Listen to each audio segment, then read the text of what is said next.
जय Hind. Board exam वालों के लिए क्लास 12 में जो मैथ के आपके पेपर में सीधे 3 मार्च को दिखने वाले क्वेश्चन होंगे, हम उन्हीं प्रश्नों को दोस्तों रोजाना सुबह 5 बजे लेकर आते हैं। और ये प्रश्न इतना महत्वपूर्ण और शानदार होता है कि आपके सीधे पेपर में ये छपने वाले हैं। तो चलिए दोस्तों, ज्यादा इधर उधर हम देर न करते हुए चल रहे हैं सीधे आज के टॉपिक पर और आज के टॉपिक को अच्छी तरह से समझते हैं। पहला सवाल दे रखा है कि सिद्ध कीजिए इंटीग्रेशन 0 से पाई एक्स dx अपन 1 प्लस cos स्क्वायर एक्स बराबर पाई स्क्वायर अपन 2 कर लिमिट 2। सबसे पहले दोस्तों हम सवाल जो भी 8 अंक की पूछी जाएगी तुरंत आई के बराबर मानेंगे। इंटीग्रेशन 0 से pi x dx 1 plus cos square x dx और इस समीकरण नंबर 1 मान लेंगे। कारण सुन लीजिएगा, जो भी सवाल 8 अंक की पूछे जाएगी तुरंत उसको आई बराबर मान ही लीजिएगा और उसमें प्रगुण नंबर 4 लगाइएगा। तो आई बराबर हो जाएगा इंटीग्रेशन 0 से पाई, प्रगुण नंबर 4 बतलाता है कि अपर लिमिट प्लस में जो फलन एक्स दिया है वो माइनस में इंटू dx और नीचे भी हो जाएगा चेंज 1 प्लस cos स्क्वायर, यहां हो जाएगा pi minus x into dx, यहां तो dx है। अब इसमें प्रगुण नंबर 4 लगा है, ध्यान दीजिएगा, यहाँ पे लिखना पड़ेगा प्रगुण नंबर 4 से। कैसे पता प्रगुण 4 लगा है? क्योंकि अपर लिमिट जो भी होगी उसे प्लस में और जो एक्स दिया वो माइनस में हो जाएगा। अब दोस्तों हो जाएगा आई बराबर इंटीग्रेशन 0 से पाई हो जाएगा पाई माइनस एक्स और नीचे 1 प्लस, ध्यान दीजिएगा यहाँ पे cos पाई माइनस एक्स होता है तो माइनस cos एक्स होता है, लेकिन स्क्वायर है तो इसलिए प्लस हो जाएगा और चतुर्थांश दोस्तों हट जाएगा यानी पाई हट जाएगा और यहां हो जाएगा dx। समीकरण नंबर 2, समीकरण 1 और 2 का हर आप देख रहे हैं बराबर है, तो समीकरण 1 और समीकरण 2 को जोड़ देंगे। समीकरण 1 व समीकरण 2 को जोड़ने पर तो यहाँ पे हम जोड़ेंगे, ध्यान दीजिएगा, तो आई और आई मिलकर का आई हो गया 2i। इंटीग्रेशन 0 से पाई, हर यहाँ पे बराबर है तो हर को 1 लिख लेंगे और वहां पे समीकरण 1 का x और समीकरण 2 का पाई माइनस एक्स। आप देख रहे हैं जब हर बराबर होगा तो अंश केवल जुटेंगे। अब 2i बराबर इंटीग्रेशन 0 से पाई, अब इसमें से कट जाएगा x कट जाएगा, बचा है ऊपर पाई और नीचे 1 plus cos square x dx। अब दोस्तों पाई को आगे भेज देंगे और इसमें cos स्क्वायर एक्स से भाग कर देंगे। ऐसी सवालों में जब नीचे हर में साइन स्क्वायर या तो cos स्क्वायर हो या sine square plus cos square के फॉर्म में हो तो हम cos स्क्वायर से अंश और हर में भाग करेंगे। अंश तथा हर में किससे भाग करेंगे दोस्तों? cos स्क्वायर एक्स से भाग देने पर, चलिए दीजिए भाग देने पर, तो भाग दिए हैं तो 2i बराबर इंटीग्रेशन 0 से पाई, cos स्क्वायर से पाई बाहर कर लेंगे, cos स्क्वायर से भाग करेंगे तो ये हो जाएगा दोस्तों sec स्क्वायर एक्स dx। ऊपर का काम खत्म, एक में cos स्क्वायर से भाग किए होंगे तो sec स्क्वायर एक्स और cos स्क्वायर में cos स्क्वायर से भाग किए होंगे तो क्या हो गया होगा 1। नहीं समझ में आ रहा है तो 1 अपन cos स्क्वायर लिखेंगे कि नहीं लिखेंगे? और 1 अपन cos स्क्वायर बराबर sec स्क्वायर एक्स होगा कि नहीं होगा? यहाँ 1 बटा में cos स्क्वायर लिखेंगे तो sec स्क्वायर cos स्क्वायर में भाग करेंगे तो 1। अब इसे tan के फॉर्म में नीचे वाले को तोड़ेंगे तो 2i बराबर पाई इंटू इंटीग्रेशन 0 से पाई हो जाएगा दोस्तों sec स्क्वायर एक्स dx। अब नीचे तोड़ेंगे तो sec स्क्वायर बराबर होगा 1 प्लस tan स्क्वायर एक्स, तो दोस्तों 1 प्लस tan स्क्वायर अधन 1। अब हो जाएगा 2i बराबर पाई, यहां पे हो जाएगा इंटीग्रेशन 0 से पाई और हो जाएगा sec स्क्वायर एक्स, नीचे 1 और 1 मिलके कितना हो जाएगा 2 tan स्क्वायर एक्स और dx। अब क्या करना है दोस्तों इसमें कि इसमें मानने से पहले ध्यान दीजिएगा कि tan मानेंगे पाई है तो पाई का मान 0 हो जाएगा, इसलिए इसे पाई बाई 2 बनाएंगे तो 2i बराबर हो जाएगा पाई इंटीग्रेशन 0 से π/2। यहाँ पे π/2 क्यों लिख रहे हैं सर? तो यहाँ पे 2/2 लिखेंगे क्योंकि π/2 का मान 90 अंश होगा, 90 अंश tan 90 का मान अनंत होगा, तो उसमें कुछ मिलेगा भी आपको। जब भी tan हो तो ये पाई को इस तरह बना ही लीजिएगा और 2 प्लस हो जाएगा दोस्तों tan स्क्वायर x dx। अब आपका इतना स्क्रीनशॉट ले लीजिएगा क्योंकि इधर का हम मिटाने जा रहे हैं। तो इस साइड को आप कुछ नहीं किया है, देखिए आई के बराबर माने हैं, फिर प्रगुण नंबर 4 लगाए हैं, समीकरण 1 और समीकरण 2 को जोड़े हैं, उतना प्राप्त हुआ है। तो इधर का हम मिटा दे रहे हैं, ध्यान दीजिएगा। आप इसको 2 बार 1 बार जरूर लगा कर जाइएगा एग्जाम में, क्योंकि दोस्तों ये इंपॉर्टेंट होने वाली सवाल है। तो 2i बराबर हो जाएगा हम लोग का, 2 ऊपर वाला जो है बाहर आएगा तो हो जाएगा 2 पाई इंटीग्रेशन 0 से π/2 और यहाँ ऊपर है सेक स्क्वायर x और नीचे है 2 plus tan square x dx। अब मान लेंगे माना, तो tan x बराबर मानेंगे दोस्तों t, तो इसी का आकलन करेंगे तो हो जाएगा सेक स्क्वायर x और dx बराबर dt। ये आपको समझ में आना चाहिए। तो ये 2 से 2 कट जाएगा तो i बराबर क्या होगा कि पाई इंटीग्रेशन 0 से 0 तो नीचे रहबे करेगा, क्योंकि अब देखिएगा हम लिमिट चेंज करने जा रहे हैं। तो π/2 रखेंगे, जहां माने हैं tan π/2, तो tan π/2 का मान अनंत होगा तो ऊपर अनंत होगा और नीचे जहां पे x है वहां पे एक बार 0 रखेंगे तो t का मान निकल जाएगा, tan 0 अंश का मान 0। लिमिट ध्यान दीजिएगा कैसे, जिसमें माना जाता है दोस्तों उसी में रखा जाता है। tan x माने हैं तो tan का x का मान एक बार π/2 लिखेंगे, एक बार 0 रखेंगे तो tan π/2 लिखेंगे तो अनंत होगा और एक बार tan 0 रखेंगे तो यहाँ पे 0 हो जाएगा, t का 2 मान निकल गया और ऊपर ये मिल ही गया है। नीचे आपका हो जाएगा 2 अब प्लस हो जाएगा t स्क्वायर, ऊपर सेक स्क्वायर dx बराबर हो जाएगा dt।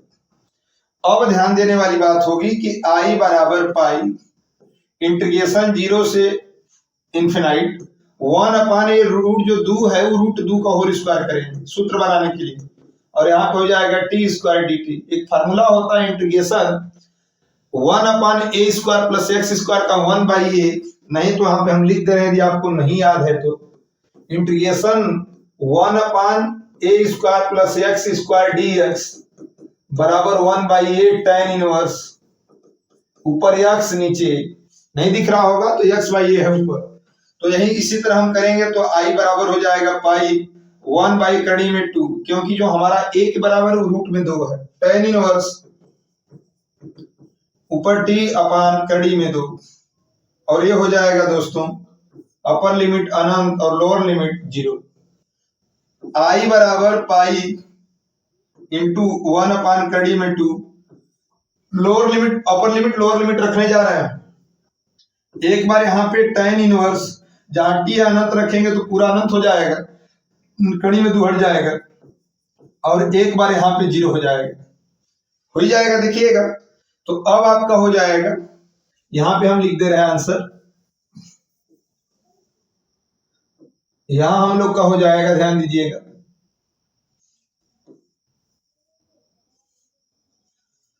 तो i बराबर पाई इंटू 1 अपान कड़ी में 2। यहां पे ध्यान दीजिएगा tan इनवर्स अनंत है, तो tan इनवर्स अनंत यानी कि अनंत किसका मान है tan में π/2 का, तो यहाँ पे हो जाएगा π/2 और tan इनवर्स जो 0 समाप्त हो जाएगा दोस्तों। जो अनंत है ध्यान दीजिएगा वो tan 90 का मान है, tan इनवर्स से tan कट जाएगा 90।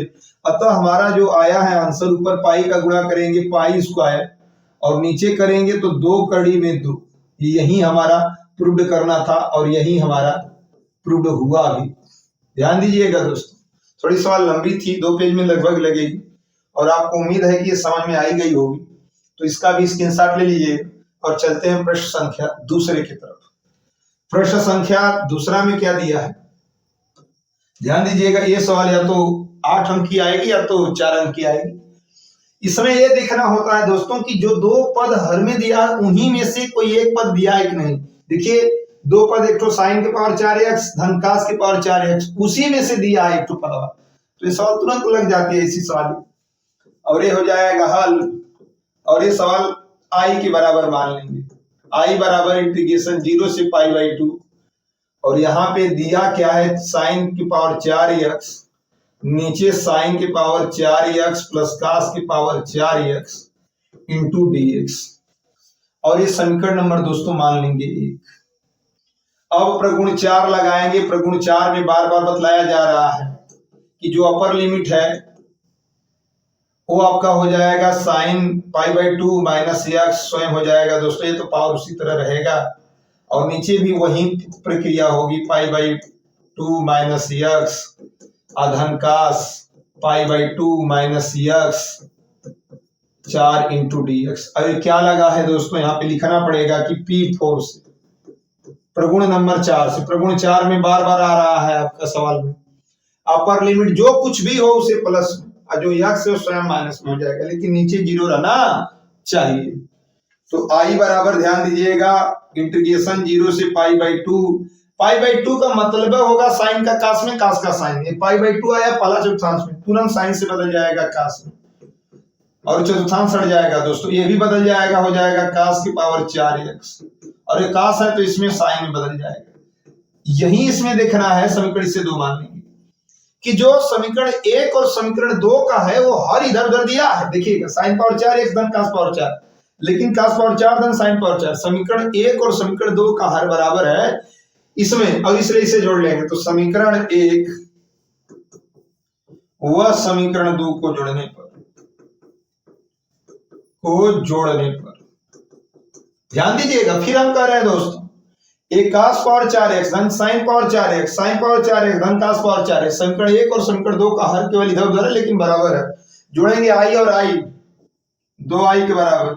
इंटीग्रेशन 0 से π/2 ही रहेगा, इंटीग्रेशन नहीं डबल होता, और हर तो आपको एक लिख लीजिए इसका, तो हम sine power 4x plus cos power 4x। अब ये मत कहिएगा कि बराबर नहीं है, इधर उधर केवल है लेकिन बराबर है, चर का था है।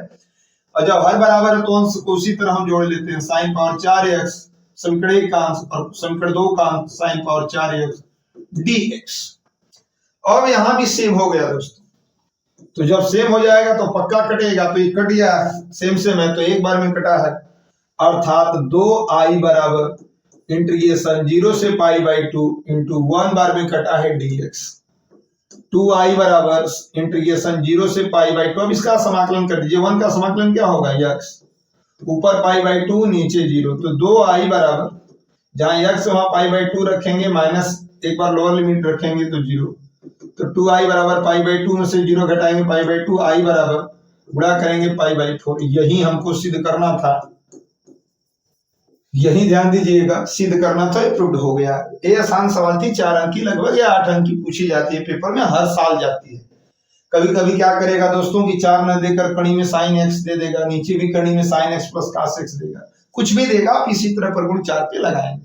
चलिए इसका स्क्रीनशॉट लीजिएगा, चलते हैं प्रश्न संख्या 3 की तरफ। प्रश्न संख्या 3 में क्या दिया है, एक बहुत जानदार प्यारी सवाल दिया है कि यदि एक समांतर चतुर्भुज की संलग्न भुजाएं वेक्टर ए बराबर इतना और वेक्टर बी बराबर इतना है तो इसका क्षेत्रफल ज्ञात कीजिए। सबसे पहले दोस्तों हम बता देना चाहते हैं आपको कि जब कभी भी सवाल में समांतर चतुर्भुज की संलग्न भुजा दिया हो तो समांतर चतुर्भुज का जो क्षेत्रफल होता है, समांतर चतुर्भुज का क्षेत्रफल इस दो ठो होता है, इस क्षेत्रफल में सूत्र ध्यान दीजिएगा, हो जाएगा दोस्तों vector A cross vector B. केवल मान निकाल लेंगे, कब निकालिएगा दोस्त, जब आपकी संलग्न भुजाएं हो तब।